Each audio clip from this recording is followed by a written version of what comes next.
Hello, my name is Fernanda Burga, and my presentation will be on roots and rebellions as reflected on Watch-Elie Wiesel's story, The Watch. Watch-Elie Wiesel was born in 1928 in Saget, Transylvania. In May 16, 1944, him and his family were taken to the concentration camp of Auschwitz.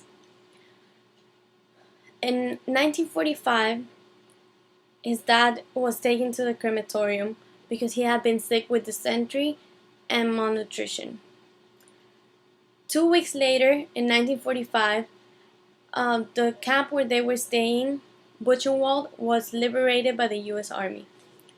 During this time in the concentration camp, Watch-Elie Wiesel had to go through a lot of hard stuff that most 16 years old wouldn't normally go through. So this is why he has written so much about the Holocaust, because he survived and he was really young. He actually experienced it and was able to tell his story later. In his story, The Watch, he starts by explaining that for his bar mitzvah he received a watch that signified that now, no matter time, he was responsible for all of his actions. Now he was an adult.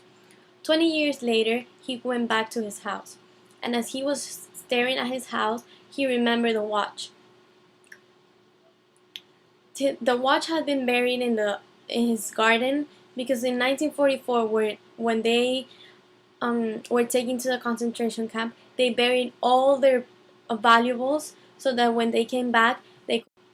Unfortunately, that was not the case for most of them. He felt an urge to go look at that watch to see if it was still there. So he went to the place where he had buried it, and he wanted to get a shovel from the barn, but he knew that if he got the shovel, he could wake up the people that were now living in his house, and they could think that he was a thief or someone and could even kill him. So he started digging with his hands. He didn't know how much time it had passed because he was so into digging and getting his watch out. And until finally he felt the tin box. And when he got it out, he wasn't sure if he would want to open it or not, because he was scared that the watch wasn't going to be there. But then he opened it and the watch was there. He said it was covered in mud and worms and dirt, but it was still his watch. He refers to the watch as a survivor of the Holocaust, as a survivor of a watch Holocaust.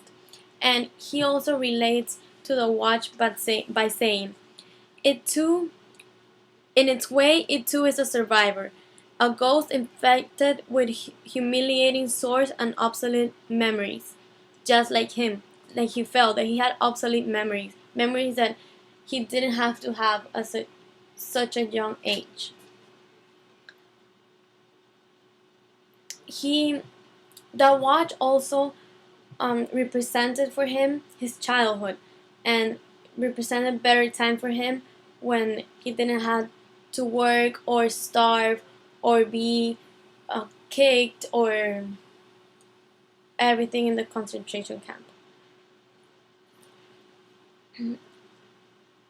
By the time that the sun starts coming out, he needs to leave because he's scared that the family is going to wake up and notice that he's taking the watch. So he starts walking away with the watch, but then he decides that it doesn't belong to him anymore. It belongs to the earth, to be buried. So he goes back and buries the watch. He says that he did it so one day a kid can be playing in that garden and find the watch and think and know that one day a Jewish kid lived there. And with that, the memory of the Holocaust won't be dead. Also, we can relate the watch to him because he survived, but he no longer belonged to his home. Now he had to find something different. Watch-Elie Wiesel won the Nobel Prize in 1986 and has written many stories like this. He now lives in New York City, and his most best-selling book is Night. That's one of my favorite books. I find it very interesting, and it's very well written and easy to understand. He is also the chairman of the United States Holocaust Memorial Council. And that's it. Thank you. Bye.